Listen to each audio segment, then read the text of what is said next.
पुढची बातमी बघूयात। महायुती सरकारकडून कर्जमाफीची घोषणा केली गेली।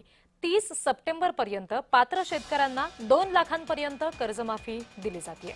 नियमित कर्ज फेडणाऱ्यांना 50,000ची मदत मिळणार आहे। पुण्यश्लोक अहिल्यादेवी होळकर शेतकरी कर्जमाफी योजना आहे आणि मुख्यमंत्री देवेंद्र फडणवीस यांनी त्याची घोषणा केली आहे। दरम्यान या कर्जमाफी संदर्भात उद्धव ठाकरेंनी मात्र टीका केली आहे। राज्यातील 30 सप्टेंबर 2025 रोजी पीक कर्ज थकीत असणाऱ्या पात्र शेतकऱ्यांना 2 लाख रुपयापर्यंत कर्जमाफी देणारी पुण्यश्लोक अहिल्यादेवी होळकर शेतकरी कर्जमाफी योजना मी आज जाहीर करत आहे।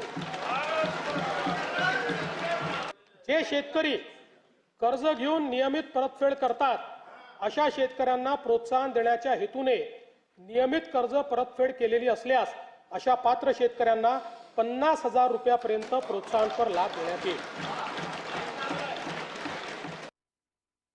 निवडणुकीच्या वेळेला ज्या काही थापा यांनी मारल्या होत्या त्यातली एक थाप होती, ती क्लिप आज सुद्धा माझ्या फोनमध्ये आहे।